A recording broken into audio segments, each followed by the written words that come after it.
You ever notice how South Africa's story of liberation magically starts and ends with Nelson Mandela? Like the whole country produced only one revolutionary worth remembering. That's not an accident, that's historical editing with military precision. Because the moment you mention Robert Mangaliso Sobukwe, the system starts shaking. This wasn't just a man who opposed apartheid, he opposed the very idea that white supremacy could coexist with African freedom. He terrified the regime. That's why they tried to delete him from the national memory. Sobukwe wasn't the type of brother you manipulate or parade in front of cameras. He was a teacher, a scholar, a lawyer, the kind of mind that could dismantle the lies of racist colonial settler apartheid without raising his voice. His intellect was a weapon and the regime knew it. In 1959, he walked away from the ANC and founded the Pan-Africanist Congress of Occupied Azania because he believed the struggle had been diluted. While others were busy negotiating equality inside the cage, Sobukwe said, "No. We're not fighting for a bigger cage. We want the land, all of it." He didn't preach integration, he preached liberation, and honesty in a world built on lies is always labeled radical. Then came 1960. Sobukwe led a peaceful protest against the pass laws, those racist papers designed to control every step a black person took. He told the people, "Leave your passes at home. Walk to the police stations. Give yourselves up. We refuse to be criminals in our own land." The racist colonial settler apartheid government replied with bullets. Sharpeville happened. 69 unarmed Africans killed. Most shot in the back while fleeing. A massacre so brutal it shook the world and made Sobukwe the embodiment of defiance.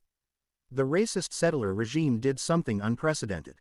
Arresting him wasn't enough. They invented a whole new law to cage one man. They called it the Sobukwe Clause. Imagine the fear you inspire when a government manufactures legislation just to silence your voice. He served his sentence. They extended it, again and again. No charges, no trial, no hearing, nothing. 6 years in solitary on Robben Island. No cellmates, no conversation. His voice treated as a weapon of mass destruction. And still, they never broke him. They poisoned him while in solitary confinement, then released him in 1969. This poison got him sick, heavily monitored and isolated. But his mind still sharper than their entire parliament. He opened a small law practice in Kimberley, defending the very people the system wanted silent. Sobukwe died in 1978 under house arrest, denied proper medical care. The state hoped his ideas would die with him. They didn't. Africa for Africans, he said. Not out of hate but out of truth.